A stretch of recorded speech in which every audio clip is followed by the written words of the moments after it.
Good morning, everyone. It's 8 o'clock, and I'd like to call the February 13th Finance Committee meeting to order. Can we have a roll call, please? Member Cahill, Member Chaplin, Here. Member Childress, Member Covert, Here. Member Desart, Member Eckhoff, Member Evans, Member Galassi, Member Garcia, Member Guston, Member Krajewski, Member LaPlante, Member Ozad, Member Rutledge, Member Schwarzy, Member Tornatori, Member Yu, Member Zay. Okay, great. We have a quorum. Do we have any public comment this morning? Okay, no public comment.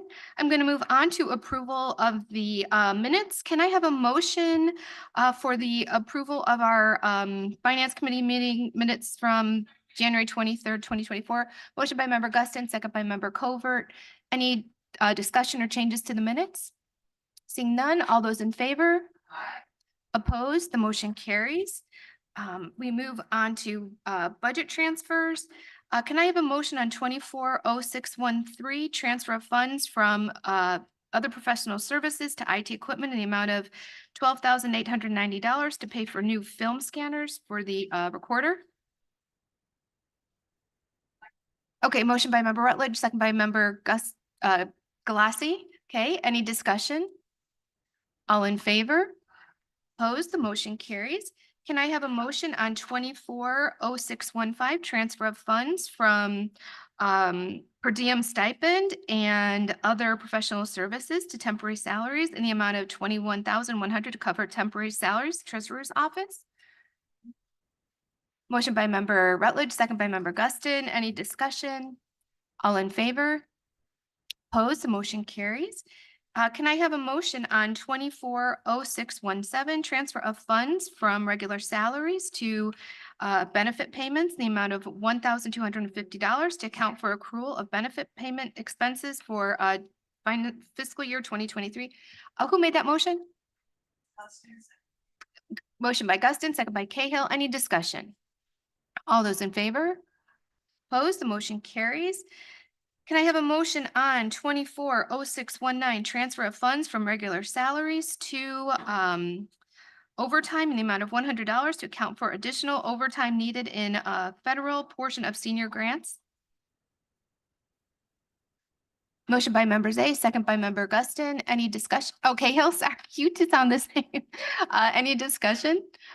All those in favor? Opposed, the motion carries. Can I have a motion on 240620, transfer of funds from regular salaries to benefit payments, the amount of $4,500 to account for accrual benefit expenses for fiscal year 2023? Motion by Rutledge, second by Galassi. Any discussion? All those in favor? Opposed, the motion carries. Can I have a motion on 240646, transfer of funds from salary and wage adjustments to regular salaries, overtime, and benefit payments in the amount of $2,984 to cover fiscal year 2023 personal overages in County Clerk GIS for regular salaries, overtime, and benefits? Have a motion? Motion by Member Rutledge, second by Member Evans. Any discussion? All those in favor? Opposed, the motion carries. Can I have a motion on 240647, transfer of funds from various general fund special accounts to various departments in the amount of $7,274, salary and benefits, split journal entries for grant programs were completed in January, and requesting funds from the general fund, special accounts, and insurance to cover regular salaries? I'm sorry, who made that motion? Member Zay, second by Member Cahill. Any discussion? All in favor? Opposed? Motion carries. Can I have a motion on 240648, transfer of funds from grant services to software and subscription IT arrangements in the amount of $226,000 for required software to be used in the ERA2 program? Who made that motion? Member Zay, second by Member Covert. Any discussion? All those in favor? Opposed, the motion carries. Can I have a motion on 240612, budget transfers from 12/13/2024, various companies, accounting units Motion by member Zay, second by member Ozog. Any discussion? All in favor? Opposed? The motion carries. We move on to procurement requisitions. I call on member Krajewski for finance. Thank you, Madam Chair. I move on 24-0598, decrease in closed purchase order 5648, issued to Casco International for $30,519.45. Have a motion by member Krajewski, a second by member Cahill. Any discussion? All those in favor? Opposed? The motion carries. Thank you, member Krajewski. Oh, well, we move on to animal services. Member Thank Krajewski. you, Madam Chair. I move to combine 7B1, B2, and 7B3. They're all transfer of funds to various accounts. Have a motion by member Krajewski, second by member Guston to combine items 7, 1, 2, and 3 under animal services. All those in favor? Opposed? The motion carries. Member Krajewski. Thank you, Madam Chair, and I move to approve 24-0354, which is transfer to various funds, so $1,304. 24-0355, transfer to various funds for $9,556, and the last one's 24-0552, transferring to various funds for $113. Motion by member Krajewski, second by member Guston. Any discussion? All in favor? Opposed? The motion carries. Member Krajewski. That's it, Madam Chair. Okay, thank you. We move on to judicial public safety. Member Evans. Thank you, Madam Chair. I would like to move on JPSP 000824, recommendation for the approval of a contract to Monterey Security Consultants for physical security services for the county campus and the health department for the period of March 1st, 2024 to February 28th, 2025 for a total contract amount not to exceed $1,368,375. Motion by member Evans, second by member Ozog. Any discussion? All those in favor? Aye. Opposed? The motion carries. Member Evans. Thank you, Madam Chair. I'd like to move on JPSR 0002-24, authorization of a memorandum of understanding between the DuPage County Sheriff, the County of DuPage, and the American Federation of State, County, and Municipal Employees, Council 31, on behalf of Local 3328 Sheriff's Healthcare Professionals. Have a motion by member Evans, a second by member Zay. Any discussion? All those in favor? Aye. Opposed? The motion carries. Member Evans. Thank you, Madam Chair. I'd like to move on JPSR 3-24, ratification of emergency procurement and section 2-351 of the DuPage County Procurement Ordinance. Authority to proceed with emergency procurement was granted by the County Board Chair on February 2nd, 2024. Intergovernmental agreement between the County of DuPage and the County of Kane for housing and detention services for minors. Motion by member Evans, second by member Covert. Any discussion on this? Member Ozog, did you have a question? No. Oh, okay. All right. All those in favor? Aye. Opposed? The motion carries. Thank you, member Evans. Thank you. We move on to Public Works, and in Paula's absence, we will have member Ozog. Thank you, Madam Chair. I move for approval of FMP 000624, recommendation for the approval of a contract to Petroleum Traders Corporation to furnish and deliver off-road diesel fuel with winter additive as needed for the power plant and standby power facility for the period April 1st, 2024 through March 31st, 2025 for facilities management for a contract total not to exceed $101,000 per renewal option under bid award, first of 3 options to renew. Motion by member Ozog, second by member Zay. Any discussion? All those in favor? Opposed? The motion carries. Member Ozog. Thanks. I move for approval of FMP 000724, recommendation for the approval of a contract to Royal Pipe and Supply Company to furnish and deliver plumbing supplies by the specified manufacturers at discounted rates as needed for county facilities for the period of February 24th, 2024 through February 23rd, 2025 for a total contract amount not to exceed $82,000 per renewal option under bid award, third and final option to renew. Motion by member Ozog, second by member Cahill. Any discussion? All those in favor?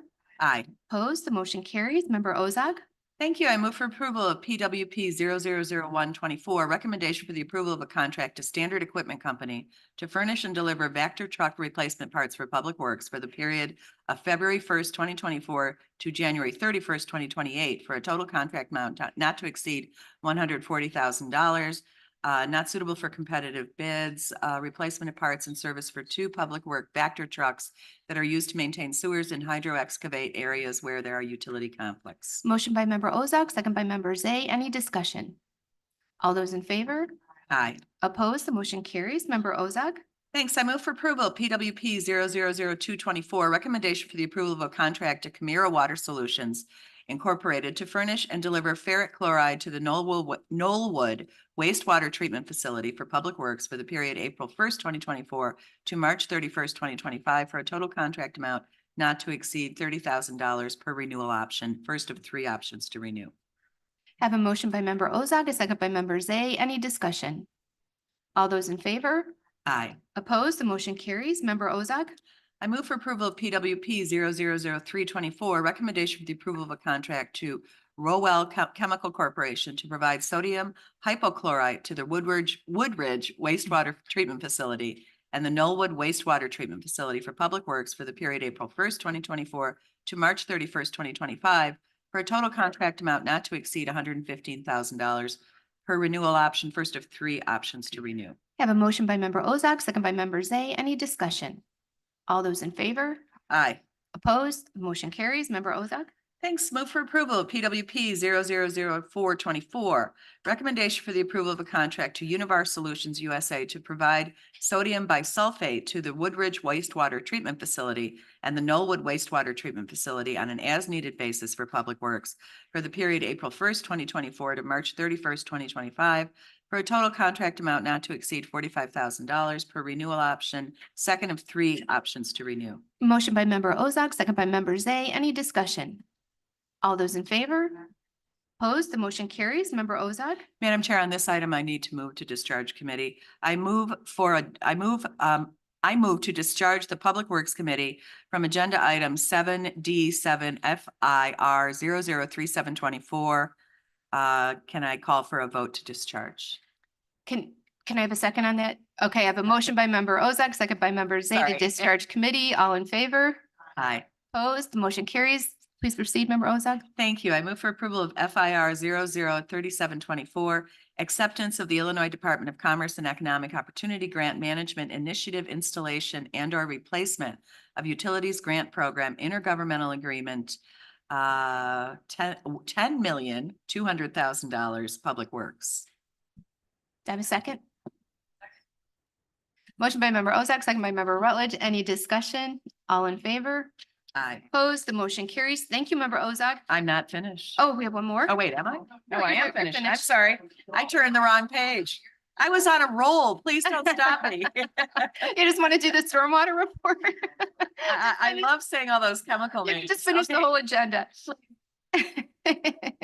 Thank you, member Zay.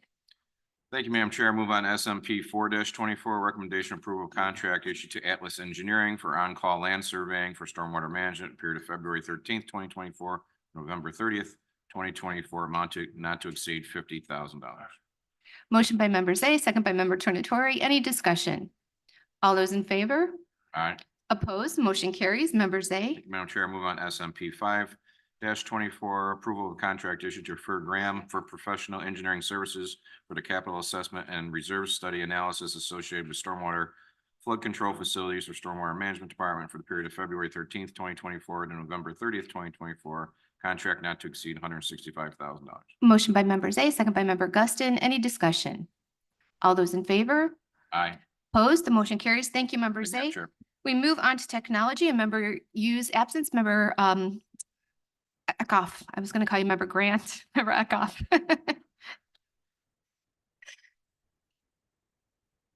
Oh, your microphone, please.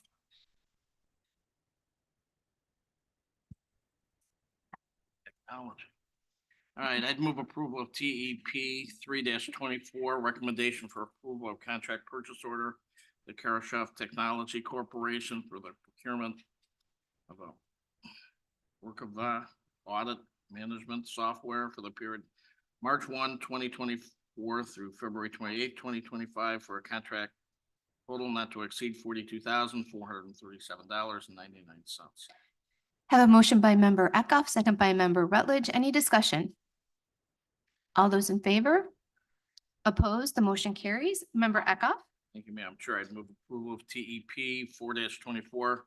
Recommendation for the approval of a contract purchase order of BMC Software Inc. for annual software licensing and maintenance for Mainview Z Enterprise Automation and VSAM File Management Software for a contract for period March 1, 2024 through February 28th, 2025 for a contract purchase of $46,041.97.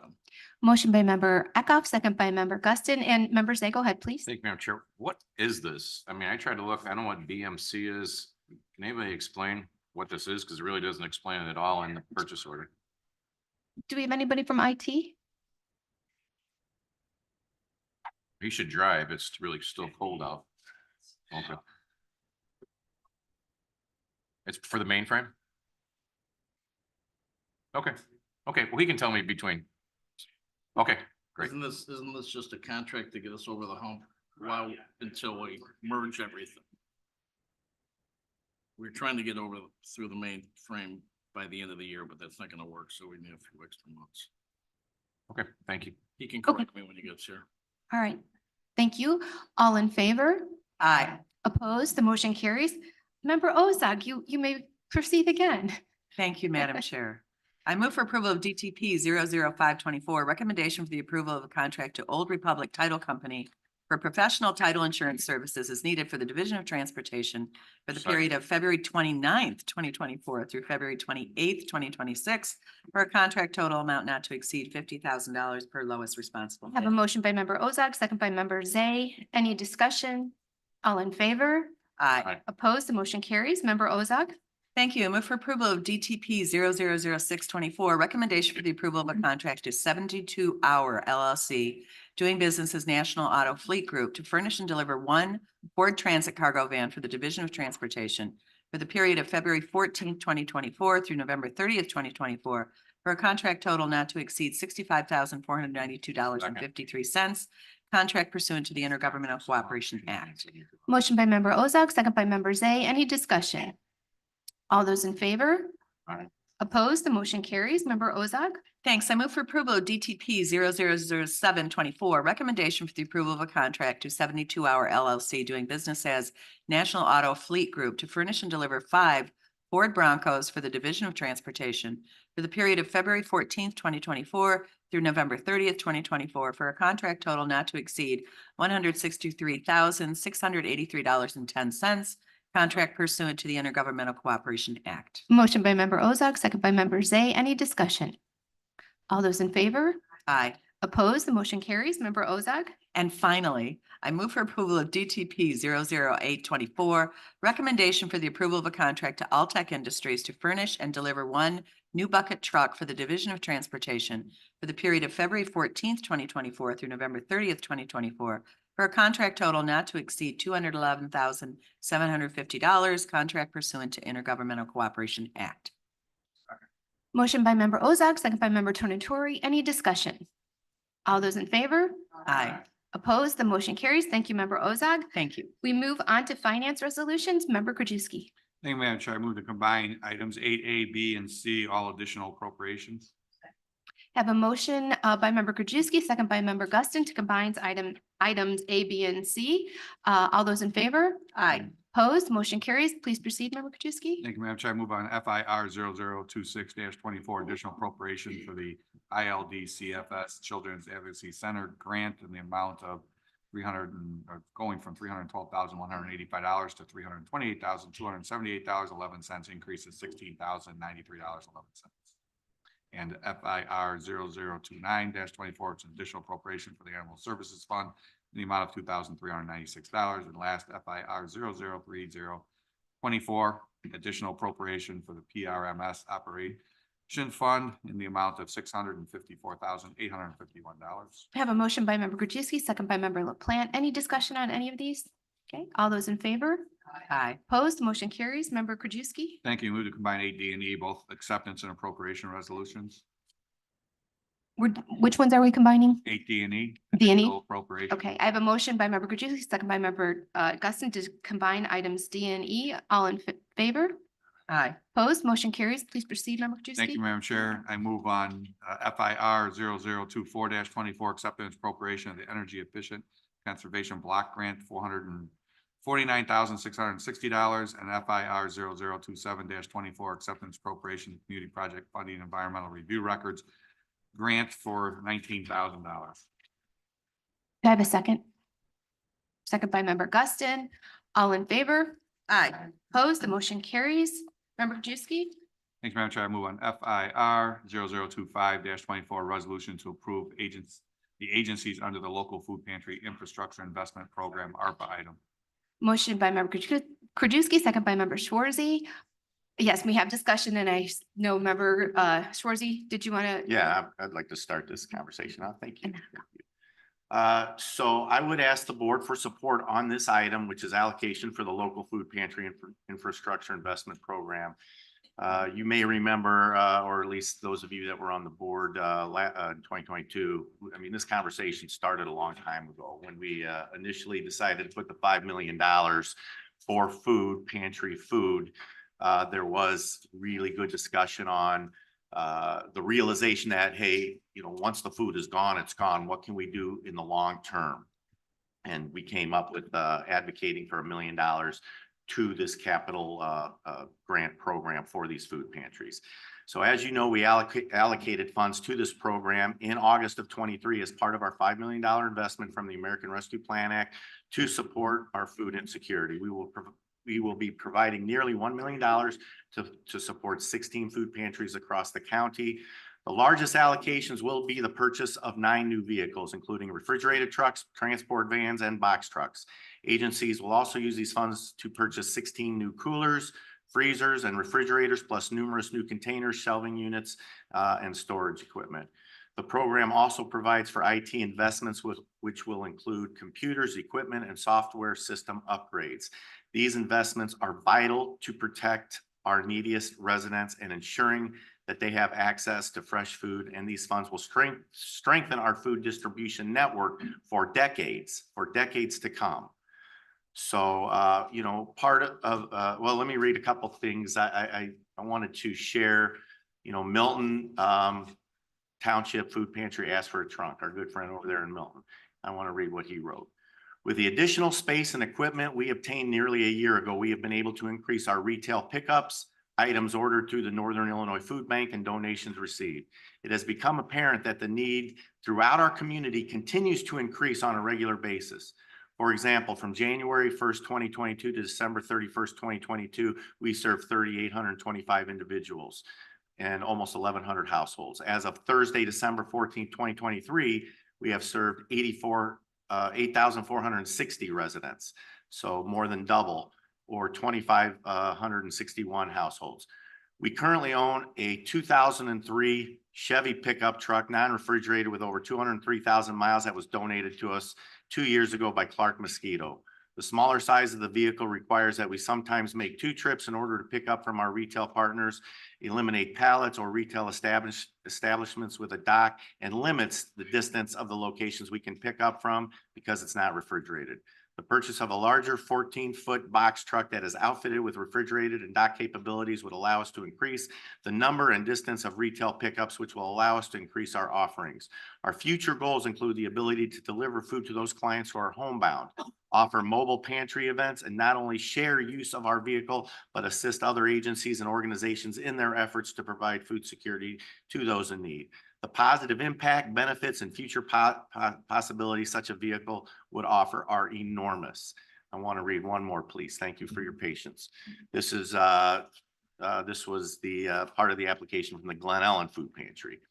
A refrigerated truck would provide the following advantages: reducing the need for volunteer drivers, more space in the vehicle to pick up larger quantities of groceries, ability to travel longer distances to safely secure food donations, ability to purchase larger quantities when products are severely discounted that would not fit in a non-commercial vehicle, a refrigerated environment to protect the food quality and safety of fresh produce and other donations, ability to add dairy products and meat to potential food recovery options, potential for mobile pantries through partnerships with local churches and organizations, enabling the pantry to reach neighbors in need where they are, a mobile marketing billboard spreading the word about pantry services to low-income neighbors who might not be aware of our services.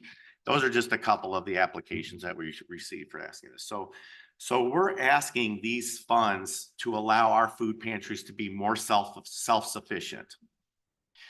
Back in early 2023, Vice Chair Garcia and myself, Mary Keating, met with the 4 largest food pantries. We discussed, because most of those have these refrigerator trucks already.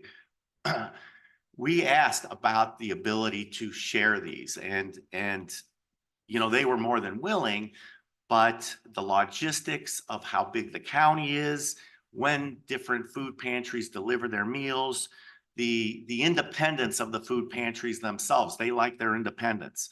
And so it was deemed that it wasn't something that would really work. So again, I want to thank everybody for their support on this item, and I hope you vote yes on it. Thank you very much. Thank you, Member Schwarzy. So I have Member Cahill, Member Ozog, Member Galassi, Member Krajewski, and Member Zay. Okay, so Member Cahill. Thank you for that explanation, Member Schwarzy. You answered some of my questions, but I still have additional questions. First of all, what about Addison Township? What happened to Addison Township Food Pantry? And Did I know they- Mary Catherine's here. I believe everybody that put in an application for this grant received this grant, correct? So Addison did not put in for any Why not? capital equipment. I'm not sure. I know that Okay, they Mary are, Catherine's they good. have a huge increase in need in Addison Township. They just have really been growing exponentially. I think I'm wondering why Addison is not asking for this. We don't know, but we repeatedly reached out to all the food pantries. So this wasn't just like one email that went out. This is a group that we work with. So we know all the contacts there. Their decision as to why they didn't apply, don't know. And some may have more capital needs than others too. I'm sure they Maybe have their capital there's, needs. maybe their needs are more on the operating side. And they were like, hey, we have a refrigerator. We have some of the things that, are offered through this program. Okay, does Member Tornatori know at all why Addison has not reached out? Okay, it's very strange to me. Second, the second question is, so the allocation is based on what they applied for? Because I feel like there's such disparity. Some people get 145,000 and some people get 9,000. So I mean, were people aware that they could, does the Elmhurst Yorkfield Food Pantry already have a refrigerated truck?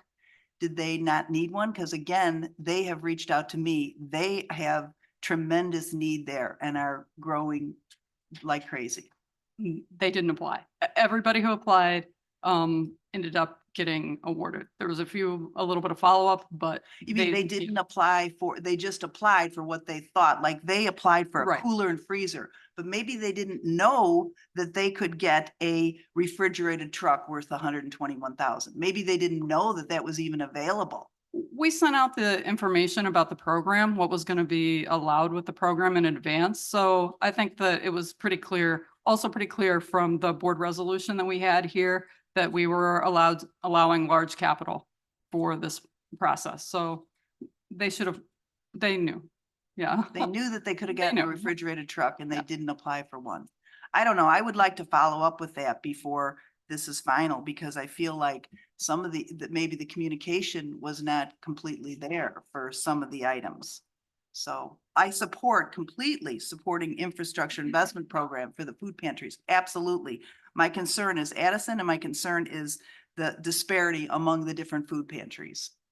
Because I was thinking, is it based on number of meals served? How many number of food, how many people in each one of these different areas? Maybe the allocation of the money should have been done that way.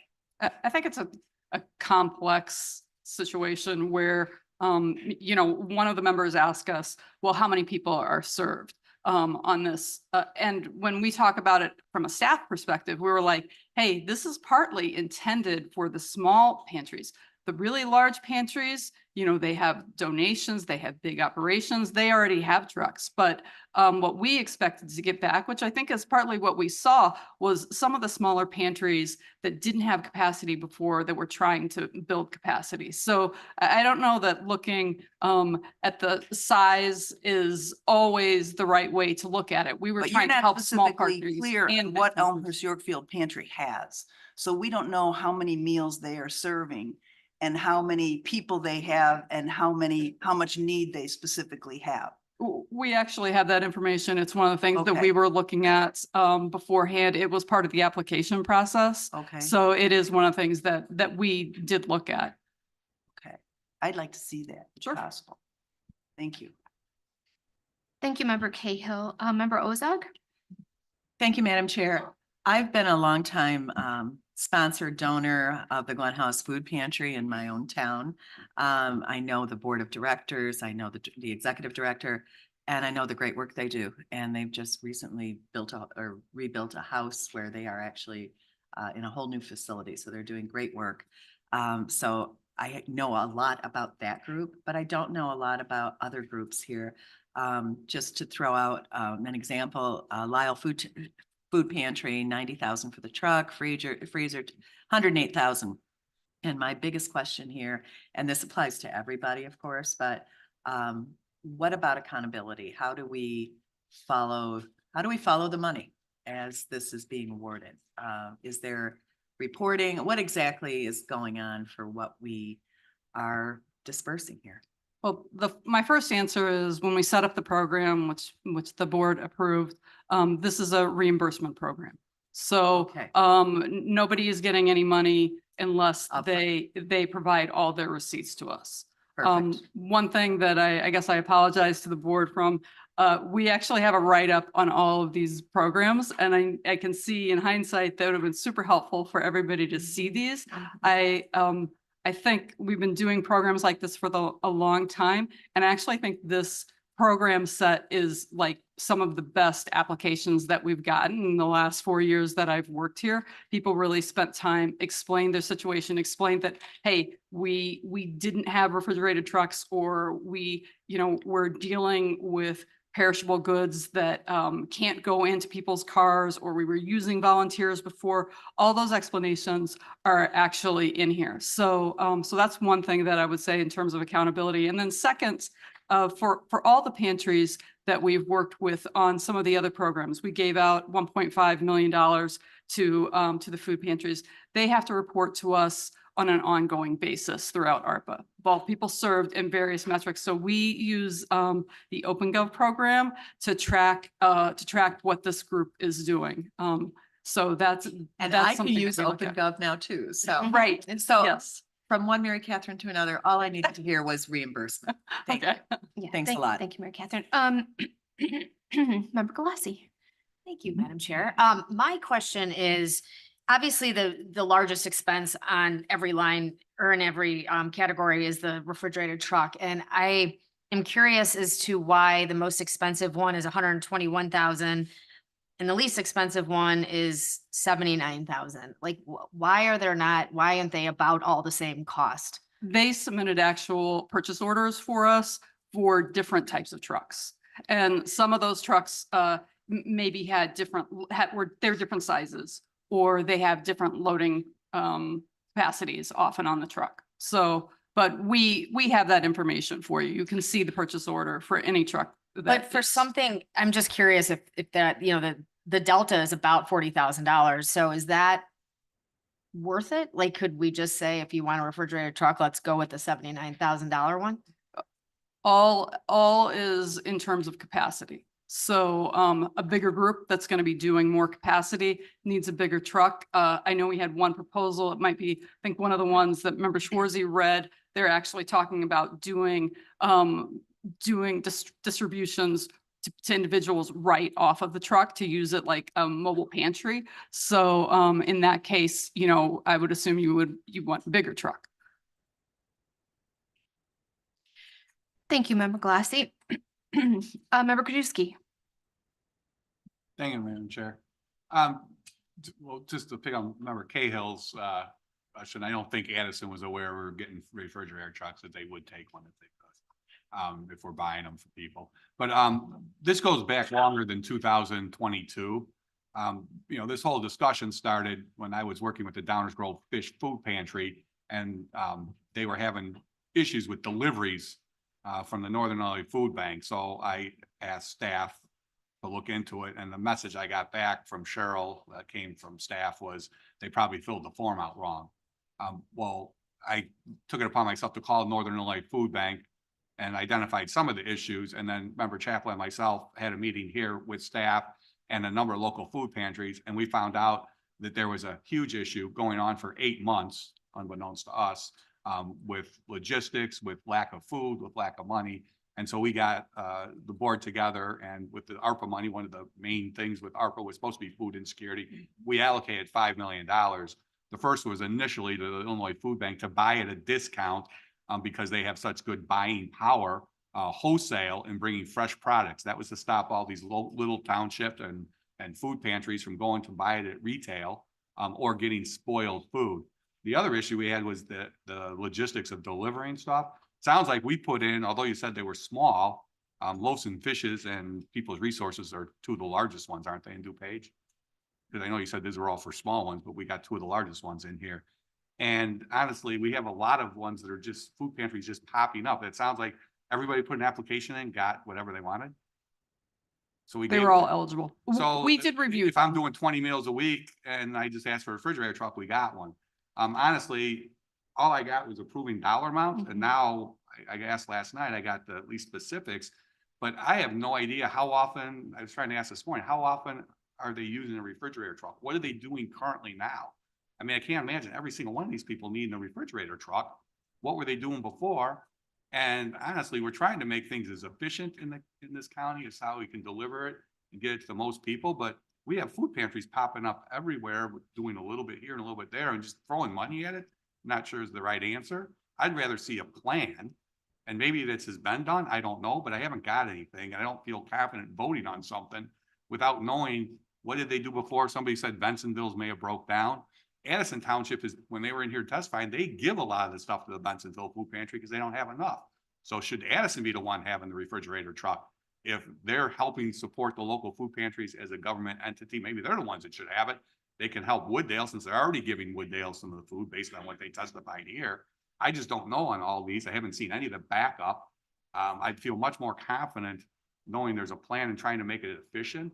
We said like everybody wants a refrigerator truck. As Member Glassy said, they range in various prices. You know, maybe we should be out for a bid ourselves and see if we can get 7 trucks at a discount, but maybe they, you know, I just haven't seen it. But I thought that's this board envisioned was the second half was the infrastructure, the logistics, how stuff moves the most efficiently, the most amounts. 90% of the food we can get throughout this county at the most efficient way versus giving every little food pantry, although some of them are big, about a refrigerator truck. It doesn't seem like there's a plan to do it as efficient as possible to serve the most amount of people. Hence why we went to Northern Illinois Food Bank, and we even added other things like diapers and stuff that they can buy wholesale and then give it to the pantry. So again, we're saving money. So the local food pantries don't have to go out and buy it at the store.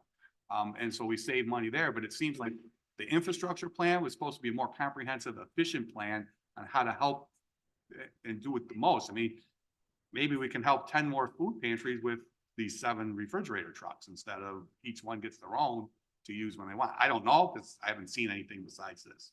So I'd feel much more confident getting a plan. Maybe there is one that staff's done. I don't know. And I guess I would respond in 2 ways. One I don't is, expect you as a finance person to put it Right. together. You're just doing the money. So I will I'm not thinking say to address that, but go ahead. that we have relatively detailed explanations in our backup. We have POs for everything, and we can definitely share that. We can share that between board, you know, between this meeting and the next meeting.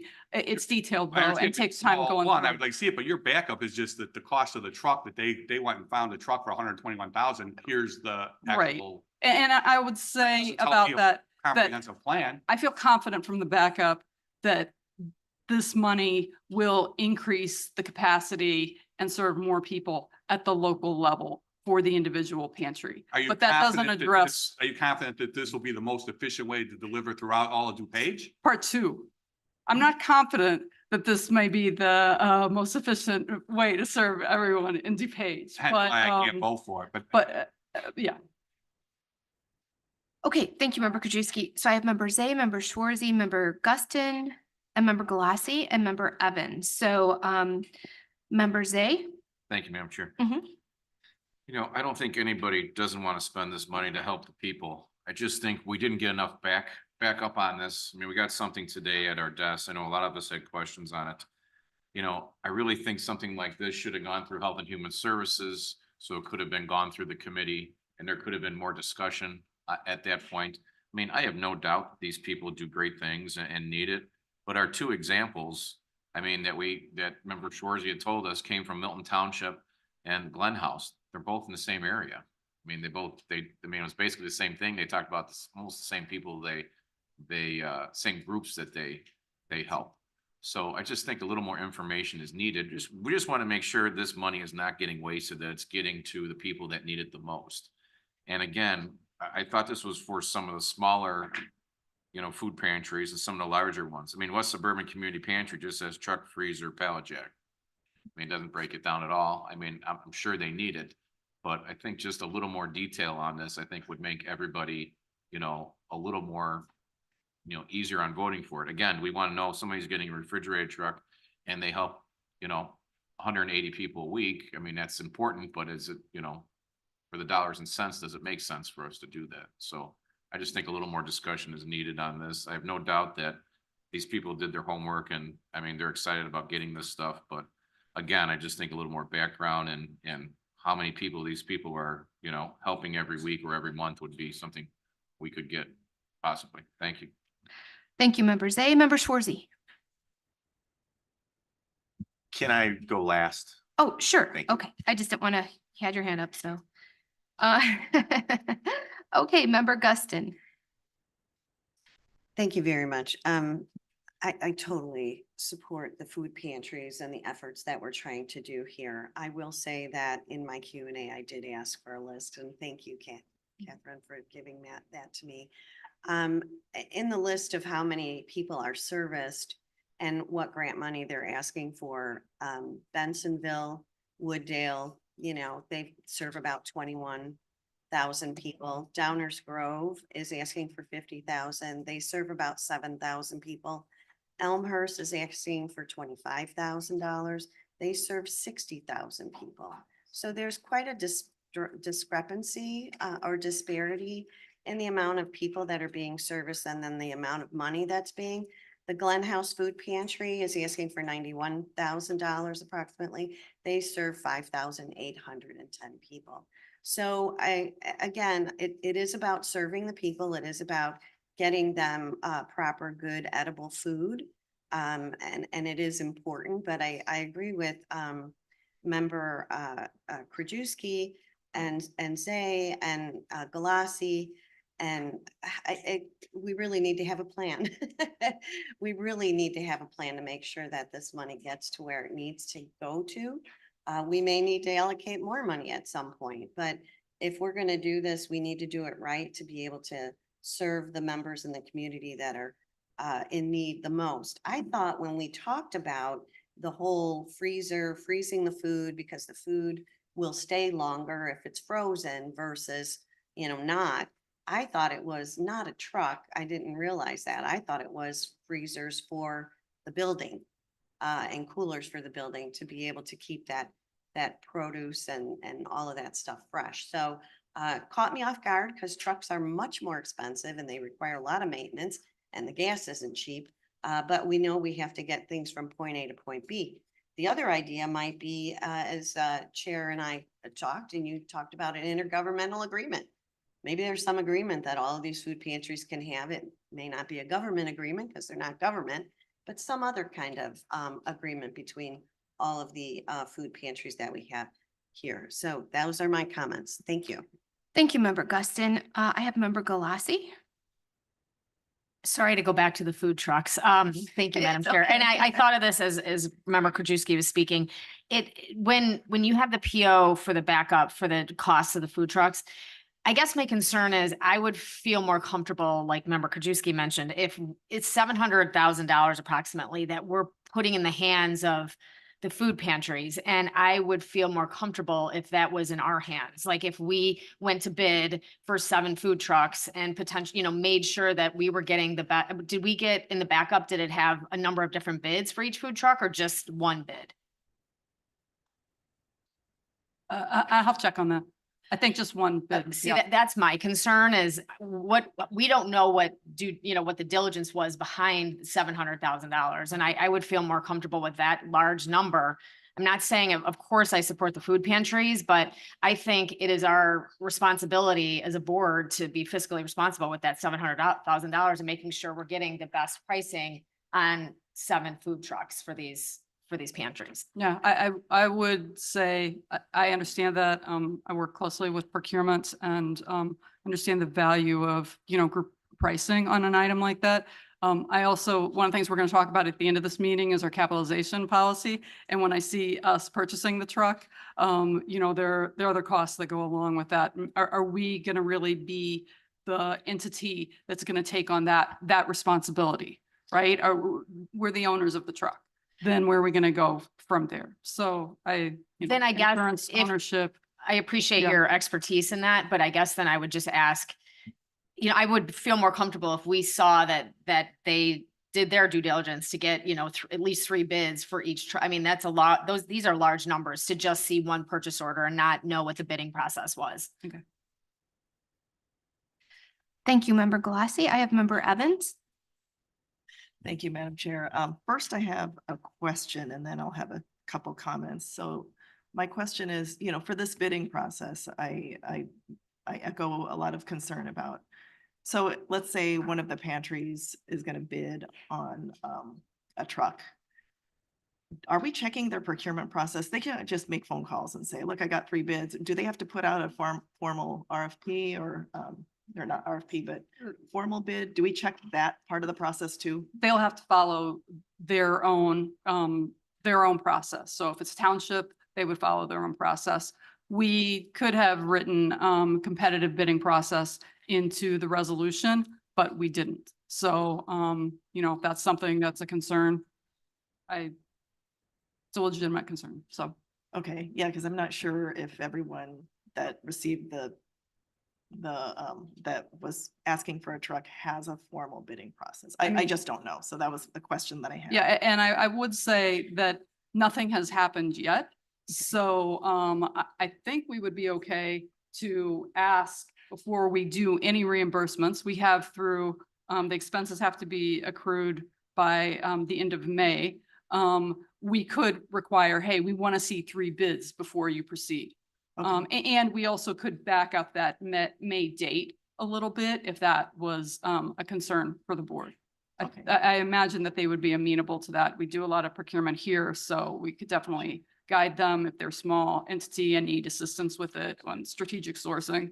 So I think that is something that we might be able to work with them on without maybe going back to the drawing board on this. Okay.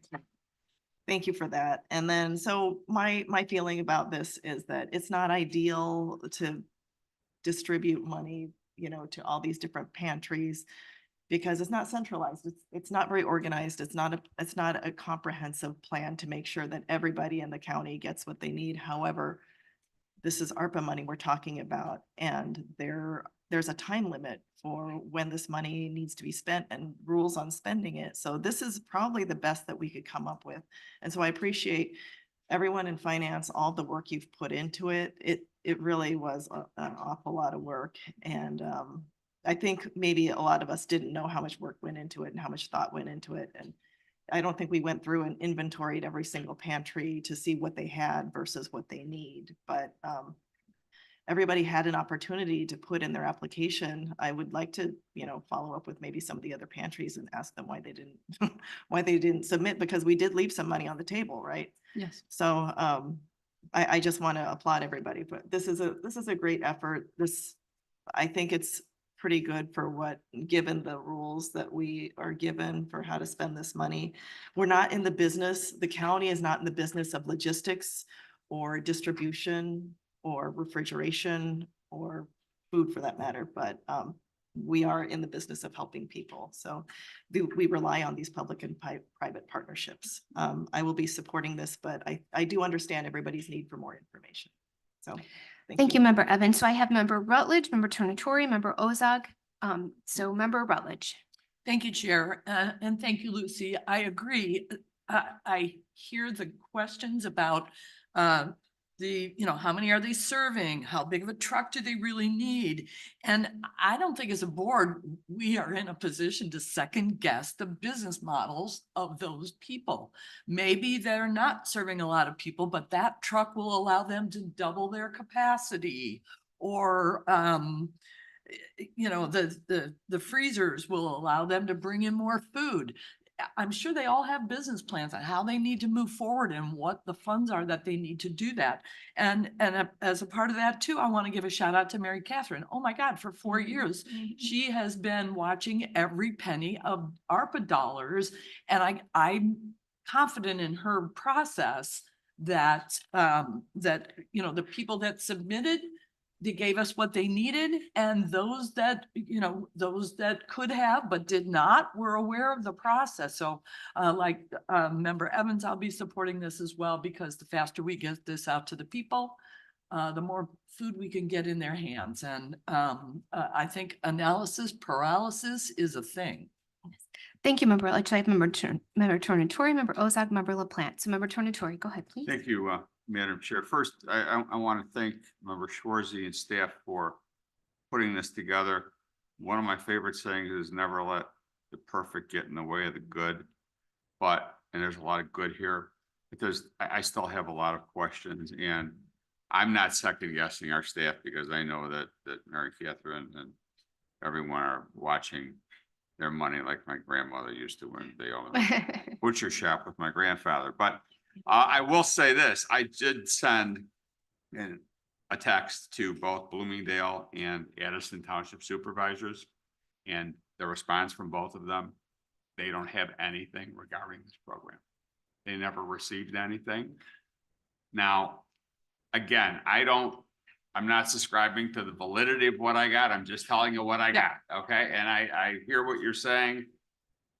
Yeah, I don't know. I'm just telling, I want the board to know that 2 of the townships in our district indicated they didn't even know about this. we work with their receive staff. anything. We work with the staff. We don't copy the supervisor on everything that we do, but we have a team that we've worked with really since COVID.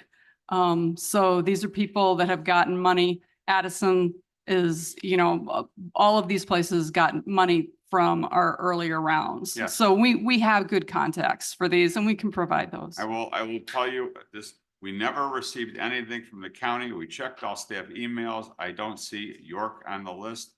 Odd that York, Bloomingdale, and Addison asked for nothing.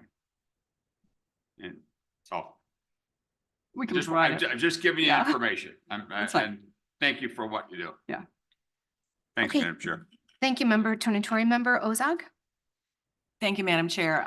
I also want to reference Member Rutledge's point about a lot of this equipment is going to be able to help these groups to actually grow. And unfortunately, the need only grows. For instance, the Glen House Food Pantry was formerly the Glen Ellen Food Pantry.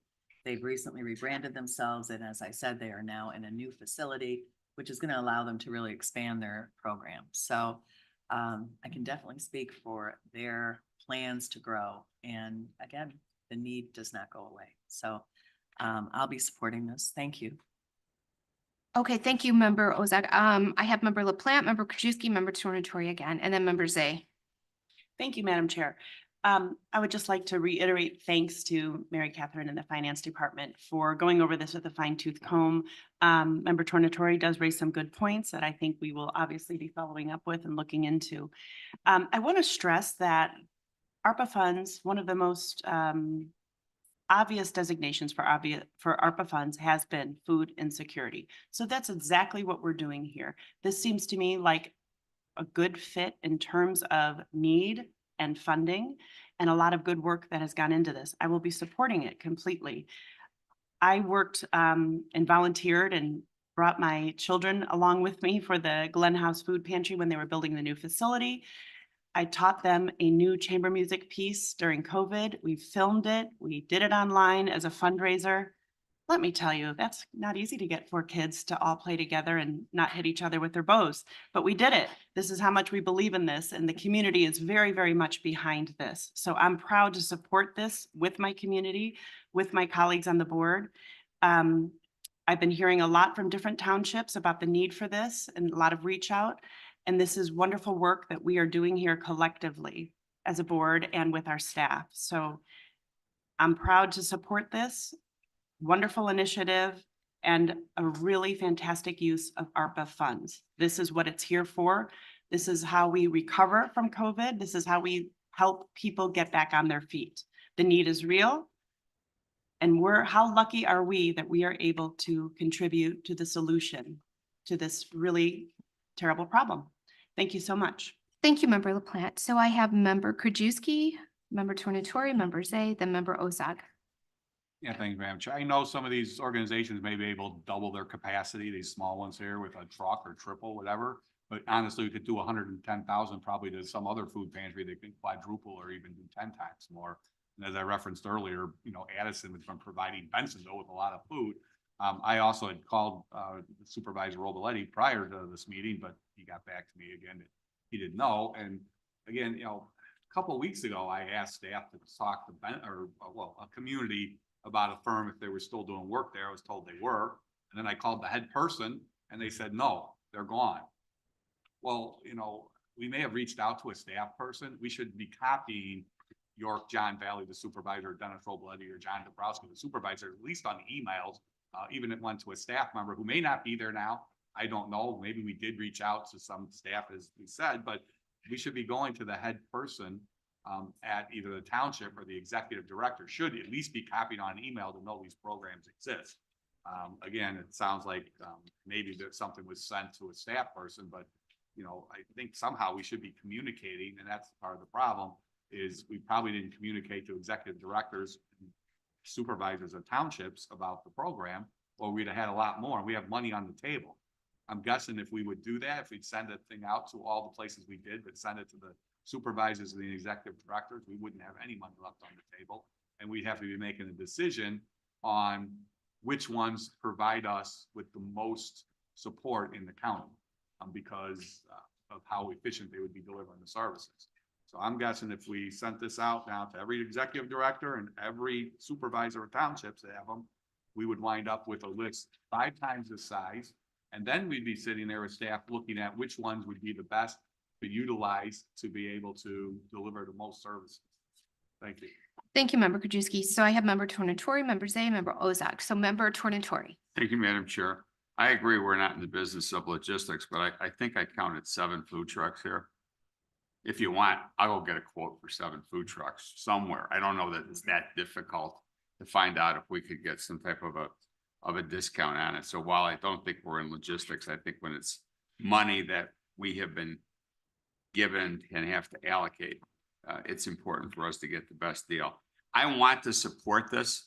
I can't support it today, given what I've heard from my townships. Therefore, I'm going to move to table this to the next available meeting, which would be in 2 weeks, so that we can get to the bottom of some of the inability of some of the townships to respond, and then I can vote a little more with a little more information, because right now 3 of my townships apparently aren't getting.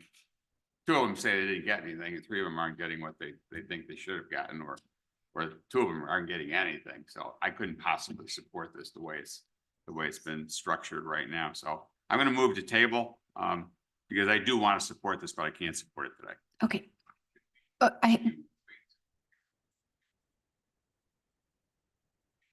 Yeah, right. And I do have some questions too. Okay, thank you. Well, and thank you, Mary Catherine. Can we reach out? Can the townships that didn't apply have an opportunity to apply if they didn't get the communication, or are we too late, or how can we work that? the board would amend the program. We'd amend the We program. would, you know, we'd have to redo the program, but it's all in place. So that's a relatively simple date change. It would impact, yeah, we could do that. Okay, all right, thank you. Okay, Can I respond to that? yes, Member Schwarzy, go ahead. Mary Catherine, how long was this portal open for applications? Was it 90 days, 60 days. 60 days? How many correspondence did we send to all the pantries? At a minimum, how many do you think? Yeah, they came from Mary Keating, but at least two, I think two from us. Two So- from you and then Mary Keating And then the ones also? from her, yeah. Okay. My concern is just the fairness of the process. I mean, we had, 16 pantries apply. And I don't know why Addison or Bloomingdale didn't apply or didn't hear. But there's certainly a fairness involved. And I mean, we can start soliciting every pantry. I mean, there's more than Addison and Bloomingdale that didn't apply. There's dozens and dozens. Let's start soliciting each one of those and say, why didn't you apply? And again, I just don't think that's fair. So I know you're asking the question. I don't know why some pantries only ask for $7,000 and others ask for $100,000. Obviously some pantries serve more than others, but maybe they felt they only needed this to do what they want to do in the future. So it's not up to us to decide what the pantry should be asking for based on how many people they serve. They know what they're doing. They have the expertise. They have the staff. Maybe they don't have the staff to create a new program or something like that. But we're not in the business of telling the food pantries how to operate. And I feel like that this conversation has sort of turned that direction. The ones that ask for whatever they ask for, there's a reason for that. So I think that my vote is going to be to vote for this today. Okay, thank you, Member Schwarzy. I have Member Zay, Member Ozog, Member Eckhoff, and then Member Covert. Member Zay? Thank you, Madam Chair. I don't want to take away from any of these people that have done this. I don't want to second guess our staff and want to know why some did apply, some didn't apply. This is a big issue for us. We have additional money here. I think this board, we should move forward with this, ask the questions, go back to these people who have more and appropriate more money to it. If we had to put another 250,000 on top of the 90,000 that's left in there and do it, this is what we're here for. Yes. I mean, we're the ones who set the policy. So I don't want to take away, I'm not second guessing these people, whoever, how many people, if they help one person, God bless them. They're helping. But again, why did certain people applied and didn't apply? We're gonna have to get into that, but then do we hold up these people who did apply at that point? Yeah, So I think knowing this board, I think we can find additional $200,000 or $300,000 for food insecurity for if we do get additional food pantries that want to come in that didn't apply for what reason, we don't know, but I Yeah. think we could move forward on that. And I think this board would go with that, and we could find the money through ARPA interest. Yeah. We can find it through something else where we could help more people and find out, Absolutely. hey, York, Bloomingdale, Addison, they might come up with an idea, or they, didn't know, or this person didn't get sent it to somebody, whatever. But to hold these people up, I think right now would be, just delaying the plan, and we could move forward with, a commitment to find out what happened, and let's see, in 2 or 3 weeks, if they want to apply for more money, then they come back to us and say, we need another 150,000 or whatever for X, Y, and Z, then we can make that decision at that point. right. And that was my question to Mary Catherine, if we could somehow, reach out to the other pantries that did not have the opportunity or miss the email or whatever it was. So thank you for your comments. I have Member Ozog, Member Eckhoff, Member Covert, and Member Guston. So Member Ozog. Mr. Zay, it's a great day when we're sharing the Yes, same thoughts. This yes, is yes. just a great day. Yes. My thought, 250 or 500,000, it is definitely inequitable that Member Cahill, Member Torrentore, the people that districts, and again, this is where we can't go too far into the weeds. We don't know why that right hand didn't know what the left hand was doing. This is, again, unless we're going to have one centralized food pantry in DuPage County, which is not going to happen. We have to work with the reality of what we have. And I know that staff was in touch with everybody, but things fall through the cracks, et cetera. So I'd like to see us go ahead with what we have in front of us and give these people what they're looking for and reopen a portal where those who were not served for whatever reason, and again, copying the township supervisors, you know, whether they need it or not, making them work together with their food pantries.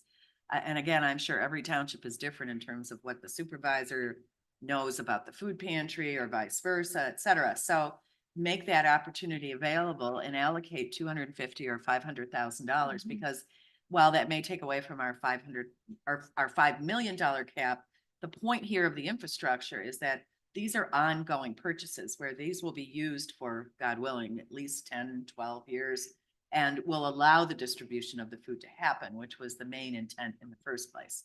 So I can support what we've got in front of us today, and I don't want to see that work go down the tubes.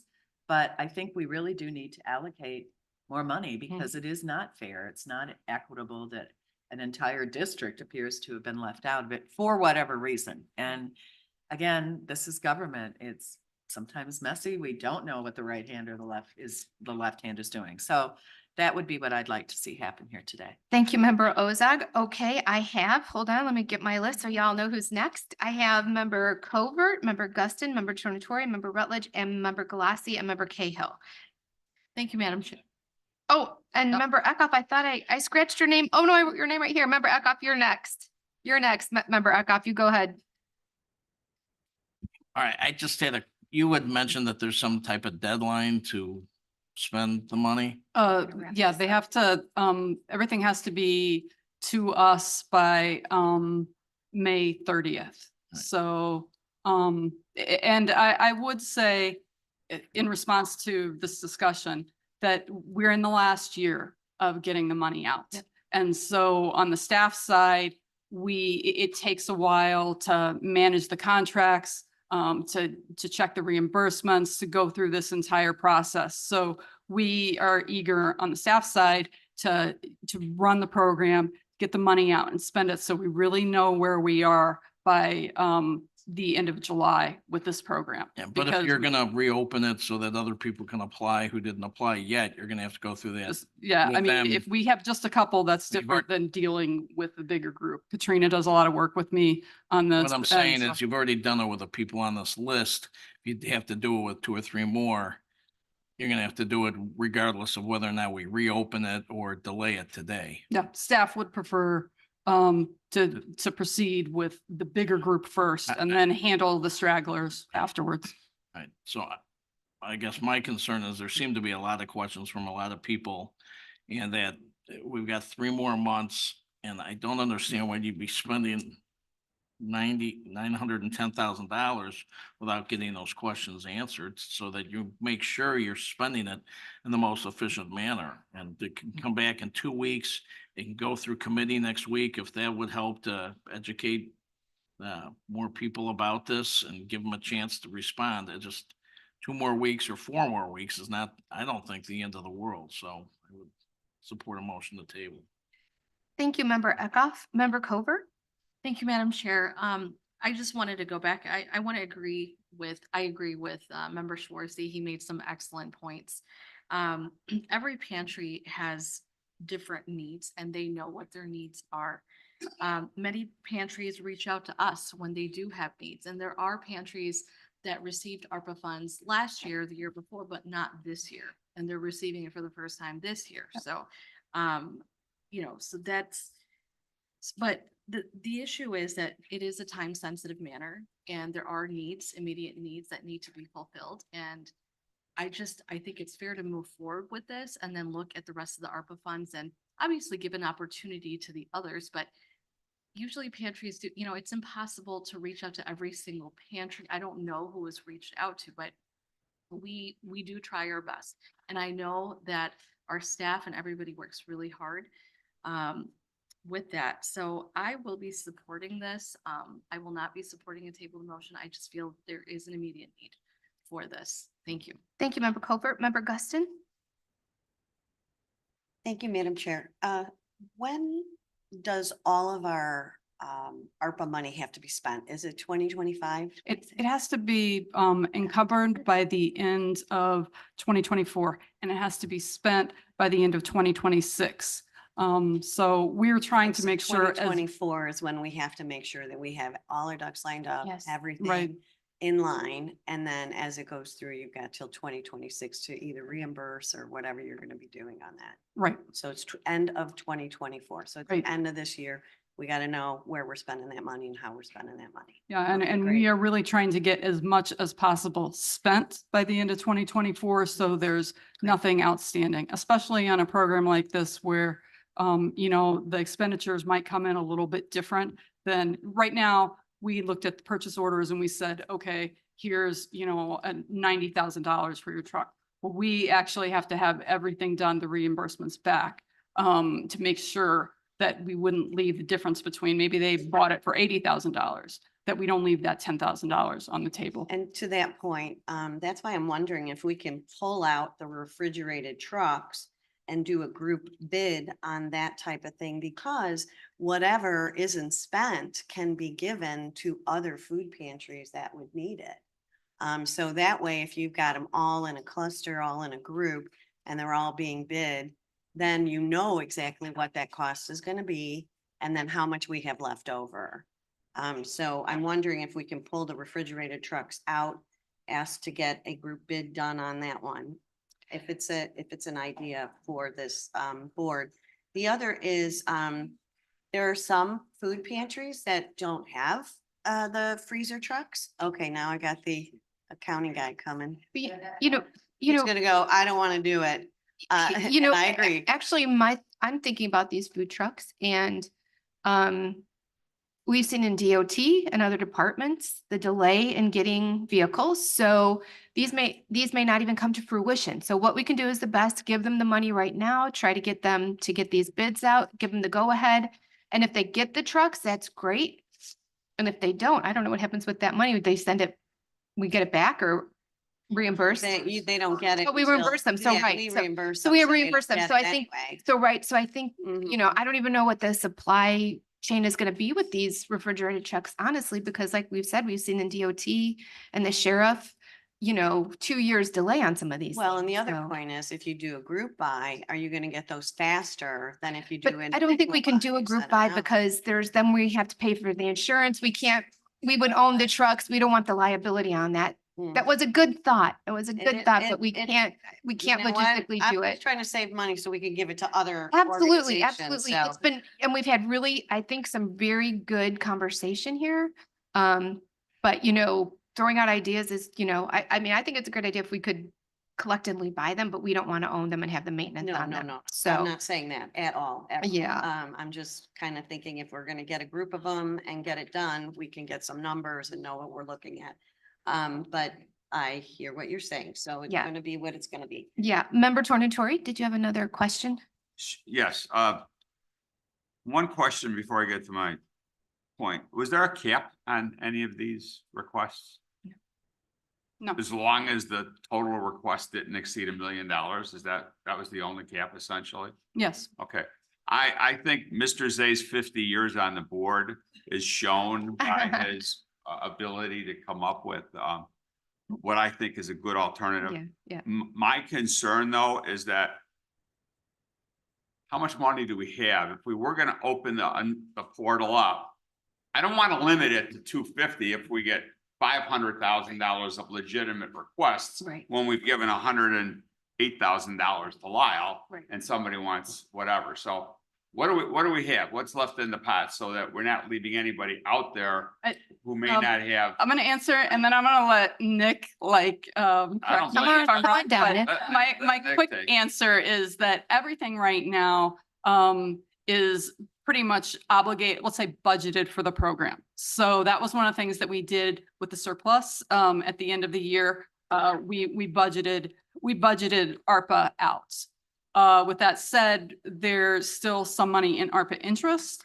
And we have several programs that we know they're budgeted, like the Water Connection Assistance Program. It's budgeted, but we know it's not going to spend out. So where we are with those smaller individual programs, we know there's going to be additional funding. Well, I would be can fine spend. voting for this the way it is today if I knew we had money for additional requests. And I just want to make sure we So, have it. The one thing I will say, if you remember at the end of the year, we allocated quite a bit more money in ARPA interest toward food insecurity. That has not been tagged to anything in particular. So you guys have probably about 2 million sitting there in Okay. food insecurity That answers my that you question. have not touched at all. Okay. And so All right. So we ultimately, got it's it. your program. All right. So as long as the money's there, then I can support what we have in front of us. So. Thank you, Madam Chair. Thank you, Member Torrance. Thank you. Member Rutledge. Thank you, And Chair then Member Zappa. Childress, and then Shorzy to close. Oh, and then Member Galassi. Okay, Hill. I Okay. didn't think I was up yet, so thank you. I agree. I think we should pass what we have here. It was one of my questions of just what's left if we need to appropriate more funds to this. But one of the things I just wanted to talk about, and I'm not going to suggest that I'm going to trust that Mary Catherine has reached out to some of these townships. And sometimes the head of things doesn't always know what's happening underneath his feet. But one of the things I just wanted to point out is up to this point, Addison has already gotten $628,000. Bloomingdale's got $418,000. I would say York was probably one of the least. They got it. This is ARPA money up to what we have already given But the not townships. this infrastructure fund you're mixing it. Well, but I guess what I'm saying is maybe they asked, they got those funds. They might have spent it on a freezer or a food truck. So that staff might have said, we don't need those things. I So said, I'm not here to, verify the validity. Right, I'm right. telling you what the text. That was my response. The three. thank you, three Sam, but I towns- think I have the floor right now. Well, the 3 towns. Yes, yes.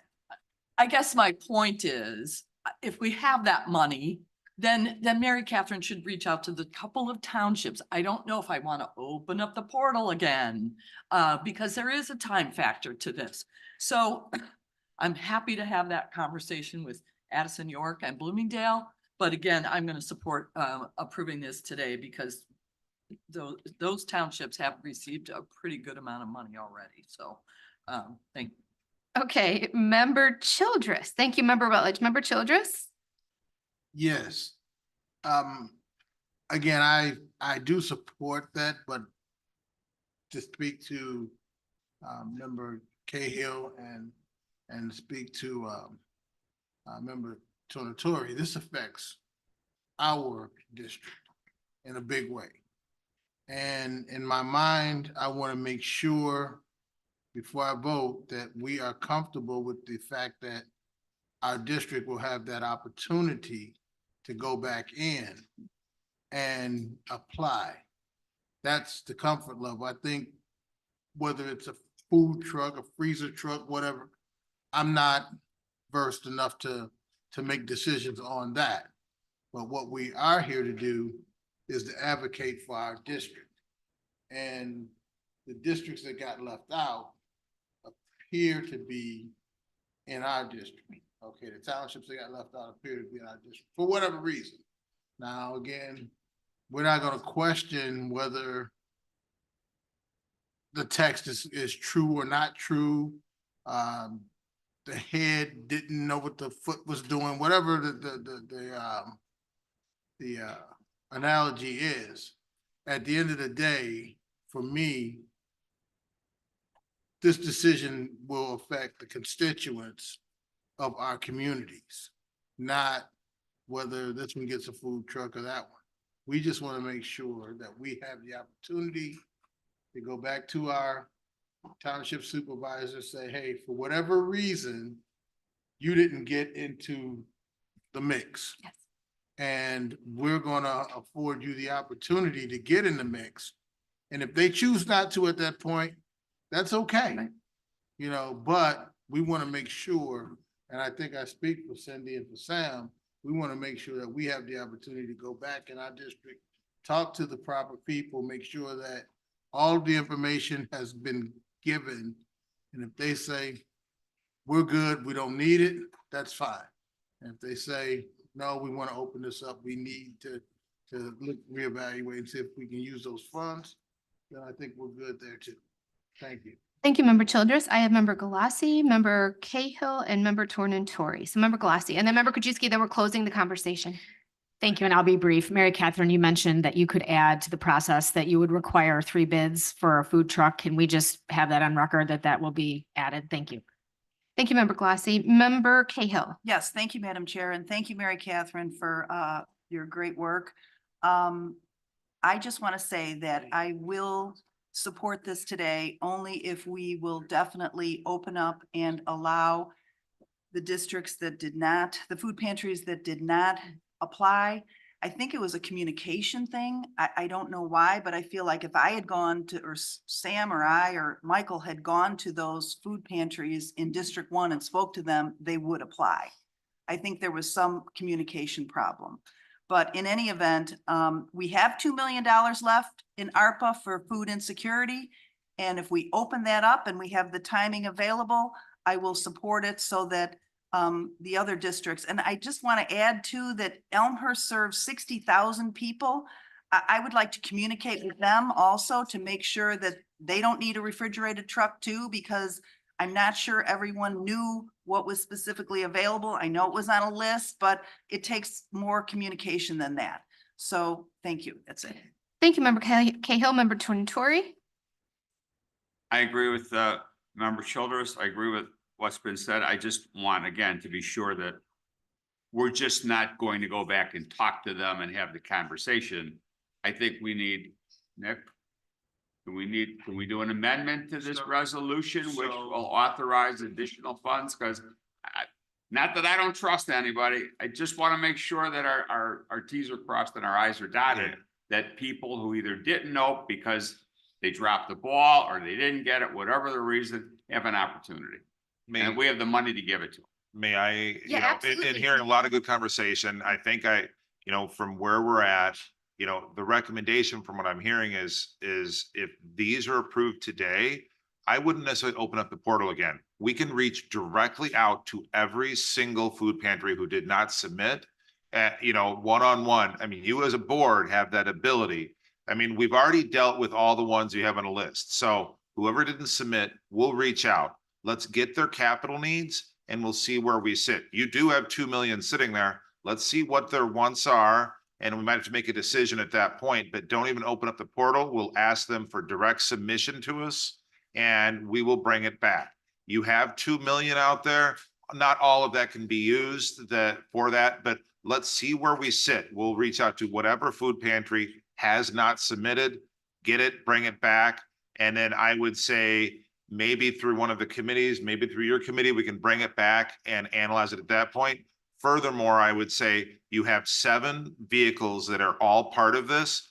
Although we can't bid it out, we can provide all of the people who are wanting to buy vehicles guidance and suggest they go together and maybe do a larger purchase together and get the volume discount. So although we won't bid it out, we can help them get there. Great, thank you.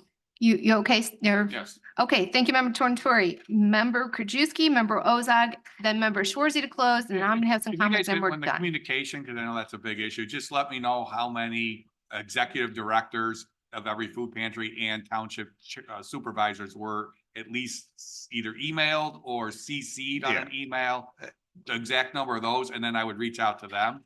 We will, as part of the communication, we will make sure that, especially the township supervisors are communicated, but we will let you But all I wanna know know who. how many of the executive directors and the supervisors of townships of these food pantries each got an email, direct email, whether it was a CC or direct email. We will provide this board with every And then- communication and who Fine. we did. And then go forward. But then the last question I have is, because we keep talking about this deadline, so I'm not sure I really want to, hope I can't hear about the deadline all the way through the end of the year. If we come towards October, November, and we have 3 million of unspent funds of ARPA funds. Can we just do a food insecurity program, just pass it right away and then go back to all these food pantries and just say, provide us with a receipt that you've spent, because they clearly have spent millions, provide us with a receipt and that will cover.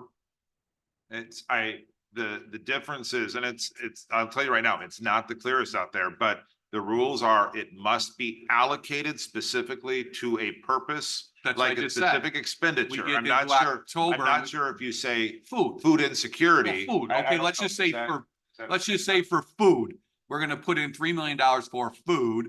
Clearly, all these food pantries over the last 3 years have spent 3 million in food that they can provide us with receipts. It would be our preference not to handle it I'm that not gonna- way because, for example, right now we did $1.5 million that went out and we have one of the townships in question Do we have owes other us that ARPA money back. programs out there, even on the So- campus? Do we have things that are ARPA eligible that we could Yes. just say? No. Yes, and So we Yeah, get that's towards the way we October, want to do it. and I would, With yeah. things and that I'd are like- eligible. So we on have the a plan campus. already. So we get towards October, we haven't used. I will tell you right now, Mary Catherine and her team are going through scrubbing to see if there's gonna be anything coming back out of the ARPA program. But we absolutely have several $1 million we spent on campus that Okay. theoretically, my recommendation would be Right. that absolutely can qualify. We pull that back, that becomes Okay, general so fund we money. have a You plan, can so then we don't even have allocate to it worry however about, you want we don't have to exactly. worry about this extra money that's not being spent. Really, Yes. we already have plenty of money on We have a plan B, campus. and the Okay. best thing to do would be to bring it back. It's then general No, fund. that's then fine. You can allocate. As long as you got a plan for that, that's fine. Thank you. Thank you, Member Krajewski. Member Ozog? I want to make a point about what Nick just said, that we can use the Intergovernmental Cooperation Act. We can guide the food pantries to use the Intergovernmental Cooperation Act rather than asking them to show us 3 bids, try to have them work through this, get a Sourcewell contract together, and that way they will get the best purchase And possible. The procurement guidelines for the townships are really different from us, but what's not different is the fact of if they go to a dealership and say, we want to buy 7, they can get much better pricing. We will help them through that process. Yeah. What we can't do is we can't bid it out ourselves. They have to bid it out there's a lot of other things, but we will But it's help then them their get truck, there. their liability. Yes, Thank you. yes. Yes. Thank you. Member Schwartz, did you have any comments? Thank you. Thank you, everybody, for very, very important dialogue. Members A, your 28 years of wisdom or however long you've been on this board is it's much appreciated. The best part about this conversation is everybody on this board knows the importance of food insecurity that's going on throughout the country, but especially in DuPage County. There's 80,000 DuPage County residents that don't know where their next meal is coming from, including tens of thousands of children. So I'm right on board with Member Zay's comment, plan. Nick, I'm satisfied with the way you said we'll handle it. Please reach out to me. Human Services will make sure we get this thing done the right way. And thank you. That's all I have to say. Thank you. Yes, great conversation today. I appreciate all the cooperation. I do believe it's very important to include District 1, that they have an opportunity to, make sure that they get the information and apply. And I think that it is important that we get this out today because, like I said, there is that supply chain with these vehicles. So we want to get this out ASAP. So thank you all for the great conversation. All those in favor? Any opposed? Motion carries. Member Krajewski. Thank you, Madam Chair. Move on FIR 0028-24, awarding resolution for trench rehabilitation and maintenance of pipeline infrastructure. I had a motion by Member Krajewski, second by Member Zay. Any discussion? All those in favor? Aye. Opposed? The motion carries. Member Krajewski. Thank you, Madam Chair. Move on FIR 0033-24, abatement of the special service area number 31 Monarch Landing for $1,559,150. Motion by Member Krajewski, second by Member Guston. Any discussion? All those in favor? Opposed? The motion carries. Member Thank you, Krajewski. Madam Chair. I move on FIR 0034-24, placing names on payroll. Motion by Member Krajewski, second by Member Guston. Any discussion? All those in favor? Opposed, the motion carries. Members, Krajewski? Thank you, Madam Chair. I move on FIR 35 24, authorization to transfer and appropriate up to but not to exceed $2,239,150 in additional funds from the general fund to the county infrastructure fund for fiscal year 23. Motion by member Krajewski, second by member Guston. Any discussion? All those in favor? Opposed, the motion carries. Member Krajewski? Thank you, Madam Chair. I move on FIR 36 24, authorization to transfer and appropriate up to but not to exceed $500,000 in additional funds for the general fund to the animal services fund fiscal year 2023. Motion by member Krajewski, second by member Guston. Any discussion? All those in favor? Opposed, the motion carries. Member Krajewski? Thank you, Madam Chair. Last, I move on FIR 31 24, authorization of memorandum of understanding between the County of DuPage and the International Union of Operator Engineers Local 399. A motion by member Krajewski, second by member Guston. Any discussion? All those in favor? Aye. Opposed, the motion carries. We move on to informational, and I'm going to call member Krajewski. Thank you, Madam Chair. I move to receive and place on file informational items: A, payment of claims; B, wire transfers; C, appointments. Okay, I have a motion to receive and place on file items A, B, and C under informational by member Krajewski, second by member Guston. Any discussion? All in favor? Opposed, the motion carries. Now we move on. Thank you, member Krajewski. Thanks, Oh, Madam Chair. want to continue with the appointments? Or no, we did that. Okay, sorry. Now it helps with my glasses on. Now we move on to discussion item, discussion item 10A. We have a motion on 24. Well, we don't have to have a motion on the discussion. We have discussion on county and public works fixed assets capitalization policy change. I don't know who, is somebody coming up to speak on this?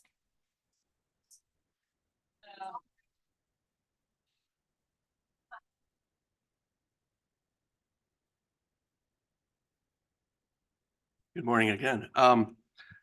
So one of the things that we've been working on internally is a new fixed asset policy.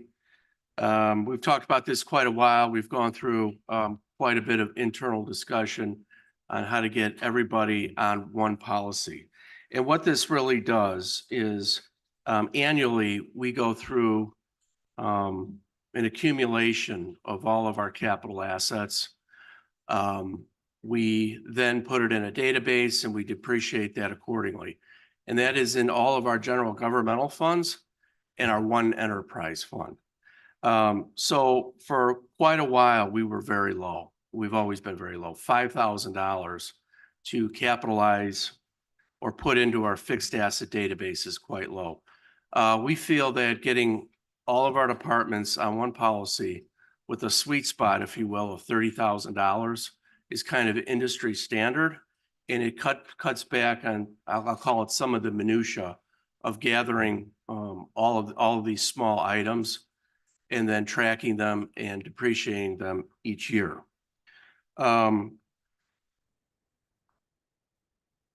So there really is no industry standard on, the level or the dollar amount, but we feel that the $30,000 threshold meets our board approval guidelines for purchasing new capital assets. So with that, that's what we are recommending across the board is a $30,000 capitalization threshold. It's consistent. I think there's good rationale behind it. And, this will cut back on a lot of work during audit time for our external auditors who have to go through a lot of these smaller assets. The one big change and the one thing that we really struggle with is, let's say a department purchases $25,000 worth of office chairs. And one of the chairs is maybe $6,000. Do we capitalize just that individual chair or do we capitalize the entire purchase? This now classifies the entire purchase as one capital asset. So we're cleaning that up. And we think that's good from an efficiency standpoint. So as far as inventory, this isn't individual department inventory like transportation, public works. They still have their own inventory procedures on how they track those smaller items. So that will not go away. So again, we are recommending this. And the next steps are to approve this February 27th at Finance and County Board. Okay, I'll open up for discussion. Member Cahill?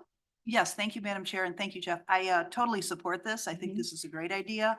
I want to confirm or want to tell the rest of the board members that this policy would align with the GASB standards, which is the Government Accounting Standard Board guidance that is used by our auditors in order to give us an opinion on our financial statements. So I would definitely support this. Thanks. Thank you, Member Cahill. And we did have a discussion on this, Jeff and I, and we thought it was a really good idea. So we'll be voting on it next finance meeting. And then if there's no other discussion on this, we'll move on to item B, which is our Ceridian payroll software update. This is a really huge undertaking for the county. It's going to be a great improvement. Good morning. Morning, Chris. Okay, good morning. I'm Chris Clevenger from the Human Resources Department, and we wanted to take an opportunity just to do an update on a system implementation that we are undertaking in the Human Resources Office. I have a little video from Dayforce, Ceridian Dayforce first, and then I'll just talk a little bit. The world of work is changing at a rapid pace. In this new reality, your business needs to be ready. Ready to adapt to new norms. Ready to tackle new challenges. Ready to focus on the needs of your people. And to win, you need smart technology to outsmart a changing world. Dayforce is a modern, cloud-based platform for managing all aspects of your people. Dayforce helps you cut through complexity and make strategic decisions based on real-time data, providing value to your organization. With Dayforce, you have a single database, a single source of truth, stored in a single place. It is uniquely designed to scale with you as your company grows and helps you manage complexity and make more intelligent decisions about your workforce. Dayforce combines pay and time in one application so it continuously updates as changes are made, which means your data is always current. It also helps you tackle complex payroll and tax rules to help you maintain compliance and minimize risk. With a full view of your workforce in one system, you can enhance productivity and control labor costs by putting the right people in the right place at the right time.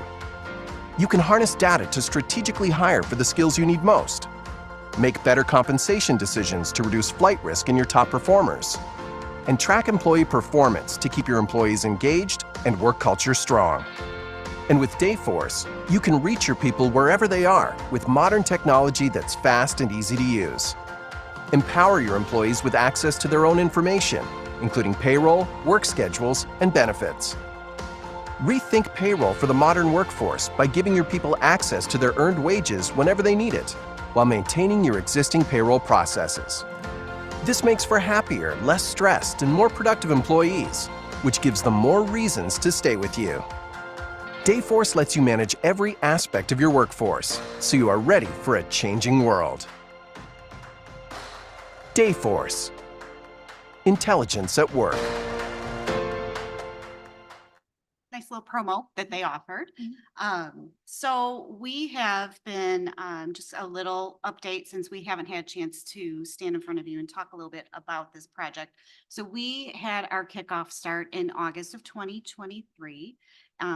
From there, in September, we started what we call discovery sessions and organizational structure review. So from there, we started talking about our as is, how we are working, how we're set up in our current system, and what our needs are. From there, we conducted one-on-one meetings with each department and elected official. We had a series of questions to understand how they operated, how they used the payroll software, what their needs were, and kind of identify what we wanted to put into the new system. We also worked with the health department in setting up the structure with Ceridian Dayforce. And note, it started as Ceridian Dayforce, and now they just go by Dayforce. So it is the same organization. But we worked with the health department to help them process set up the process where they are going to work within Dayforce, but they are actually now going to process their own payroll. And it'll be in conjunction with the same system, but they're going to be a little more independent this time. So from there, we worked on completing an organizational structure in the new system. We did that on the county side, health department did it on their side, and that was finalized in the beginning of January. So we also, along with that, have engaged with all our benefit vendors. And as we are moving to an electronic process now in the new system, they are working with Ceridian, and Dayforce is working with all our vendors to make sure that they can electronically communicate, which is not something we currently have in our current system. The next slide. So we are currently completing data templates and validating information. So that's what's been going on at the beginning of this year into the new system. We're seeing how our data currently is being pulled, and then what it's going to look like in the new world. We're completing ongoing training. Ceridian and Dayforce has a really nice online portal to do online trainings. It can be videos, it can be sessions with trainers, it can be a whole variety of different things. So not only human resources, but we started pushing it out to other departments, IT and finance as well, to go through that.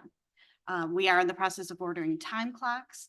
They are, hopefully going to be coming this month. So we will be starting to do some replacements. We did confirm that our current swipe cards for those departments that are using it will be compatible with the new time clock system. So we were thrilled about that. We are currently in throes of a lot of meetings. We're engaging with our consultant, which is on Actuate, that's helping us with this implementation in Ceridian Dayforce. And we're reviewing all the data. We're getting key people in as we're getting closer to different parts of like the GL and the banking and the technology pieces for single sign-on, things like that. So we're pulling in those key partners to help us with the movement in implementing this big undertaking. So the next step. So what's coming up? So continuation of the trainings.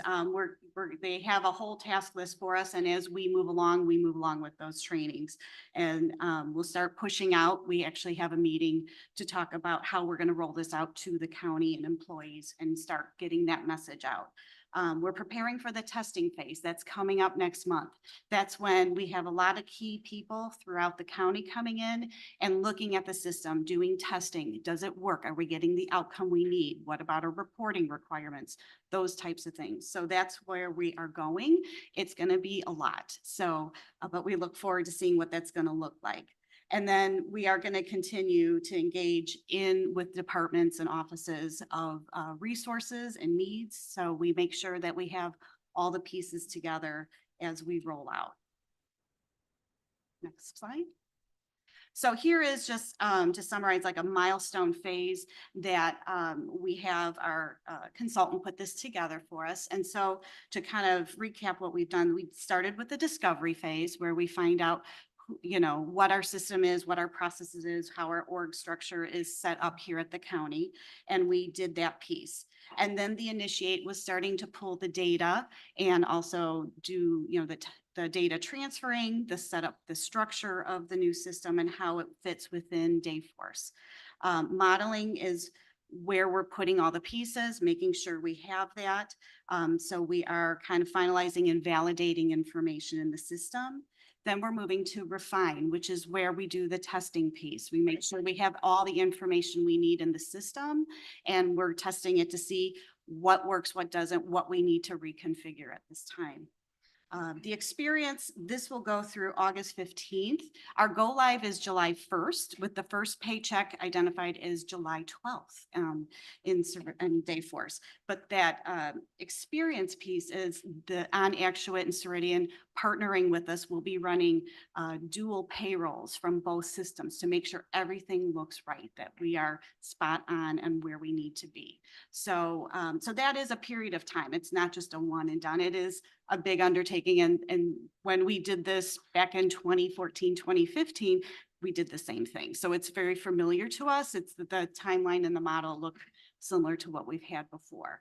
And then that's where we are with that. There is a phase 2, and that will consist of a few different things. That would be recruitment piece. They have that model we can look at. And then we also have online open enrollment. So we're excited to see some paperwork go away because it's a lot.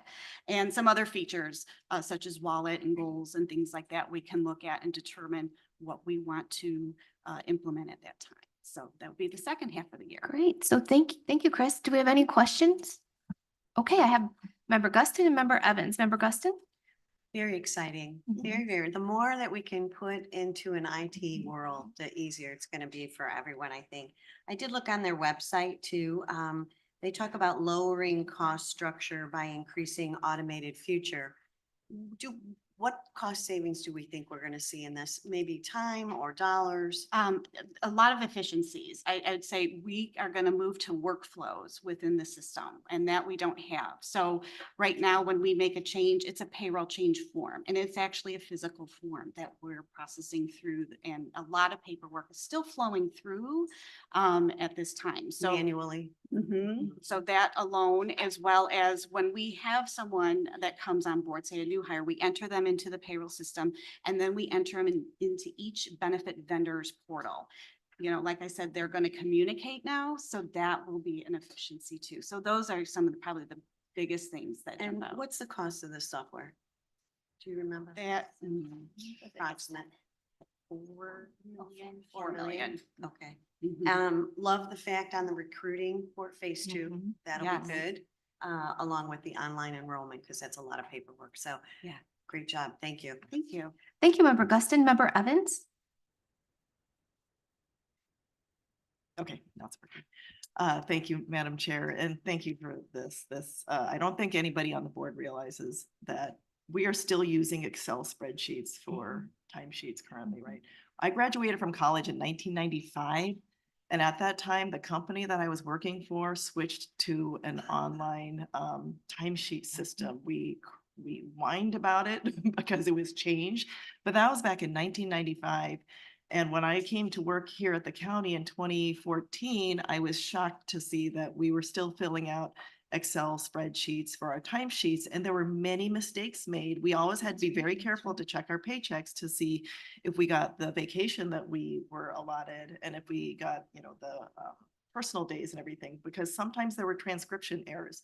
So like what Member Guston was asking, there will be a lot of money saved with efficiencies. The time staff spends on transcribing these sheets, it really will free up a lot of staff time, and it's going to bring us into the 21st century. So I want to thank Anthony McPherson, our brave IT director, for rolling this out, because it is at this point such a big county. It's a huge undertaking to be this late in the game, to be entering the technology, the future of technology for timesheets. So thank you for all this. Sure.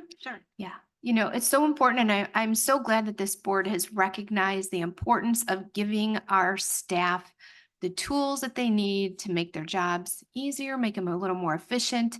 And then we keep them here because we want to keep you all here. So it's a credit to all of you for, spending the dollars to have a more efficient and better county. So thank you. Thank you, Chris. Thank you. Okay. And with that, I'm advised we have no executive session. Do we have any old business? Do we have any new business? Okay, can I have a motion to adjourn?